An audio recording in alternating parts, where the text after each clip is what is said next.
The cave is sealed with reinforced concrete and steel. Soviet authorities sealed it in 1973. But this isn't in Russia. This is Kazakhstan.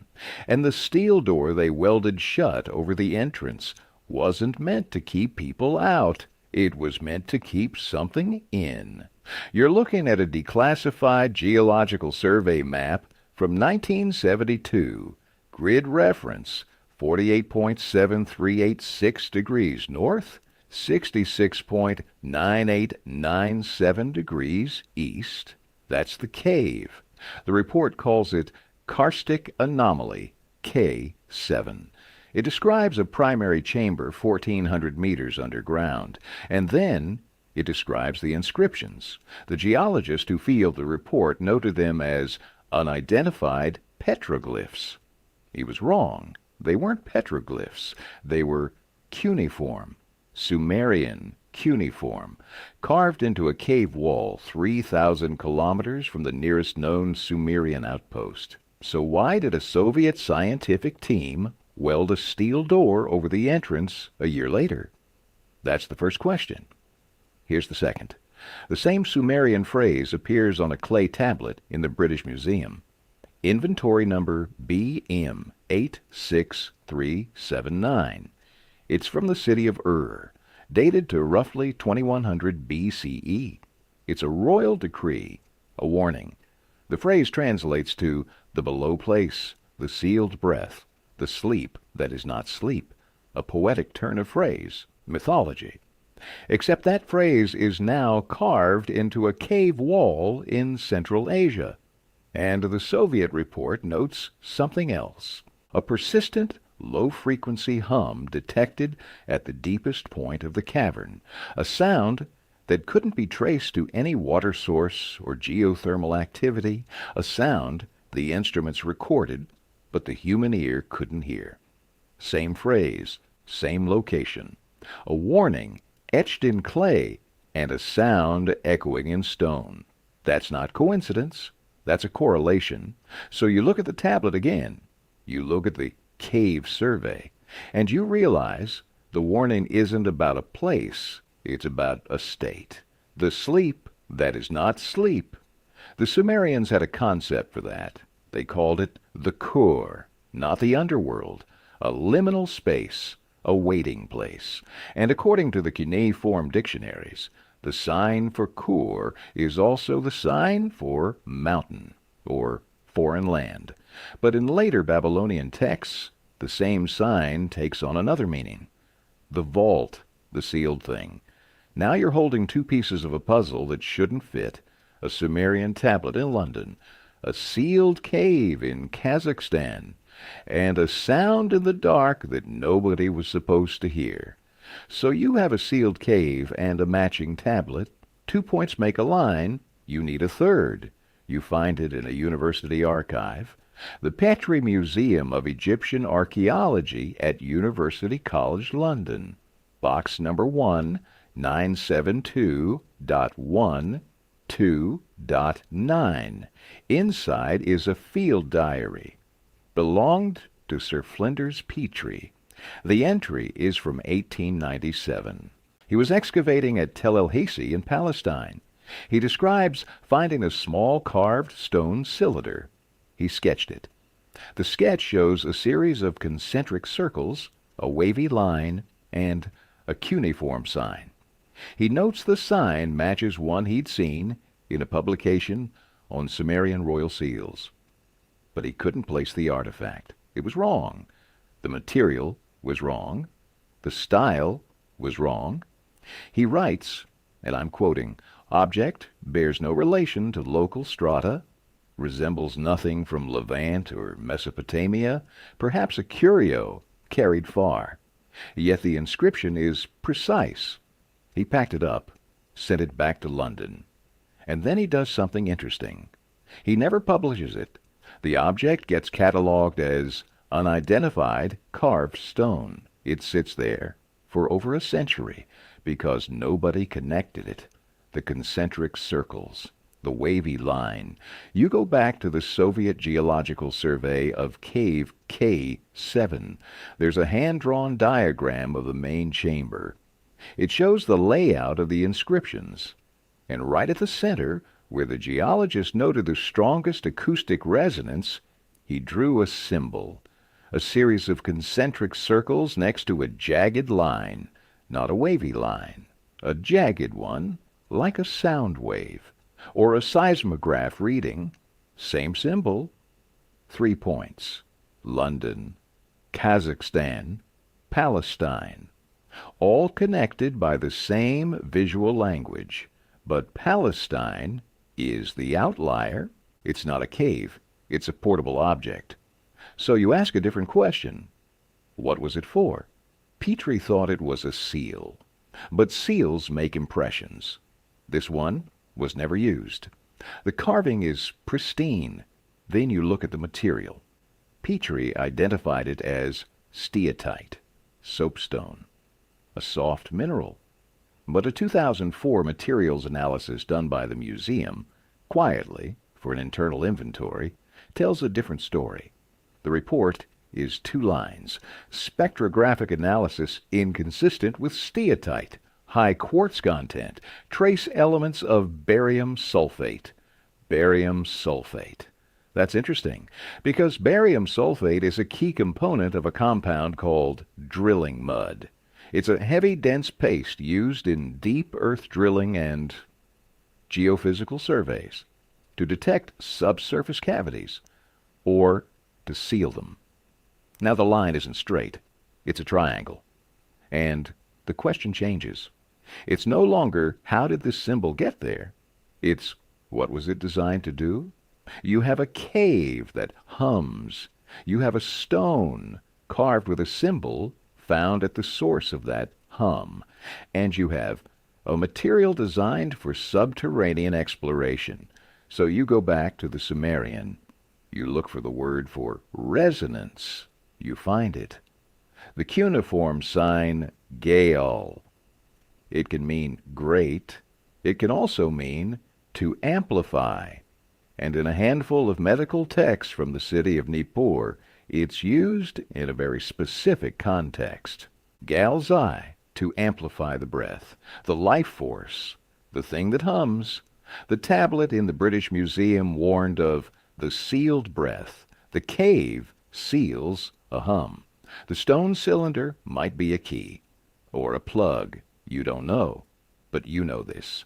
In 1974, 1 year after sealing the cave, Soviet authorities established the Kurchatov Institute's Department of Biophysics in a facility just south of the Kazakh border. Their published research from the late 70s focuses on one thing, the effects of infrasound on human physiology. Low-frequency sound. The kind of sound you can't hear. The kind of sound a deep cave might produce. Coincidence is possible, but pattern recognition is a tool, and the pattern here is clear. Someone, 4,000 years ago, carved a warning into clay. Someone or something carved the same warning into a cave wall thousands of kilometers away, and someone else, a century ago, found a stone tool that seems designed to interact with exactly the phenomenon described in that warning. The tool was forgotten. The cave was sealed. The tablet was filed away. 3 separate silences. That's not an accident. That's a pattern of avoidance. So the real question is no longer what's in the cave. The question is, what happened to anyone who tried to find out? The Soviet report lists the team lead, Dr. Ilya Vasilyev, a geologist. He filed the report in 1972. He recommended further acoustic study. In 1973, the cave was sealed. Dr. Vasilyev published 2 more papers on Kazakh mineral deposits. Then, nothing. His name disappears from the Soviet scientific record after 1975.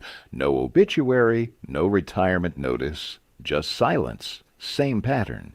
The object is buried, the place is sealed, the people vanish. You're left with a symbol, a hum in the dark, and a very old warning that suddenly feels less like poetry and more like an instruction manual.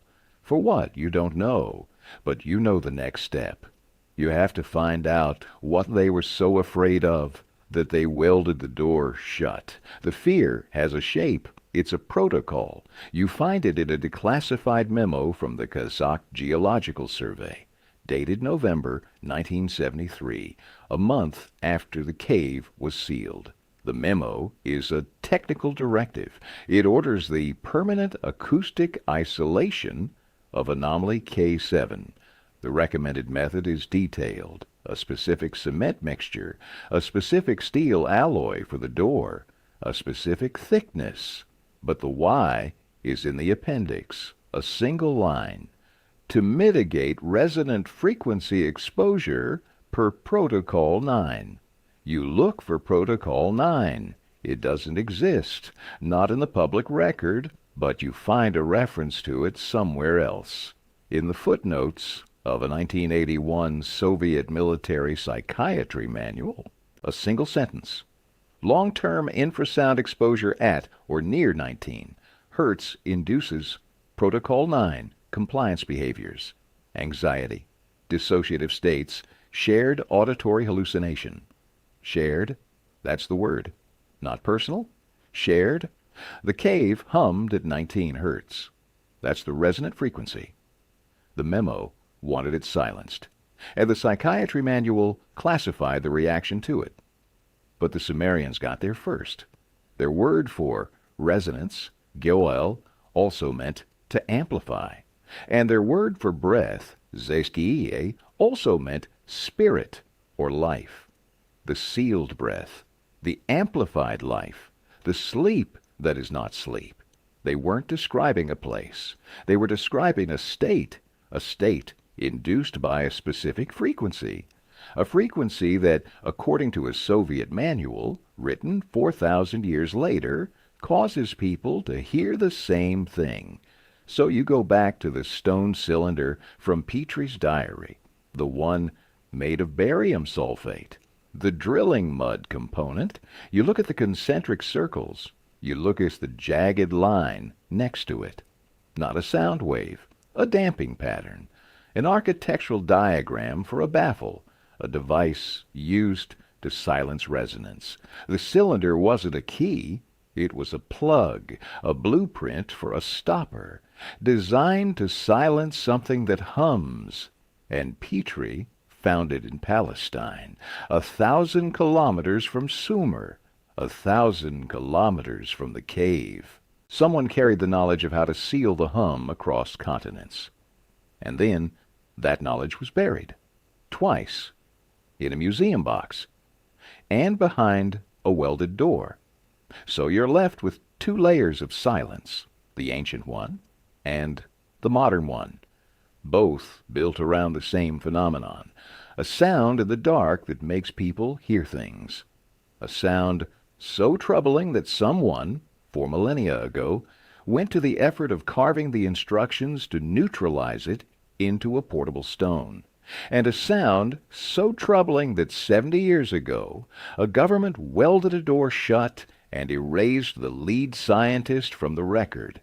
The common thread isn't the sound. It's the reaction to the sound, the protocol, which means the real mystery was never what's in the cave. The real mystery is what the cave does to the people who listen. The Soviet report is gone. Vasiliev is gone. The original team is gone. But the cave is still there. The steel door is still there. And somewhere, buried in an archive or a locked filing cabinet, Protocol 9 is still there. A set of instructions for dealing with a frequency that should not exist. A frequency someone discovered once, wrote down, and then tried to forget. A frequency someone else rediscovered, documented, and then tried to seal away forever. Two civilizations, 4,000 years apart, The same response. Seal it. Forget it. Move on. But the stone cylinder didn't get forgotten. It got misplaced. The cave didn't get forgotten. It got sealed. The warning on the tablet didn't get forgotten. It got filed under mythology. These aren't silences. They are echoes. The hum is gone. The door is shut. But the pattern remains. And the pattern tells you everything. It tells you that whatever is behind that door, it wasn't just dangerous. It was persuasive. It made people hear things. And the only thing more dangerous than a sound that drives you mad is a sound that makes everyone hear the same madness. That's the sealed breath. That's the sleep that is not sleep. That's the thing they welded the door to keep in, not to protect the world from it, but to protect it from a world that wouldn't know how to listen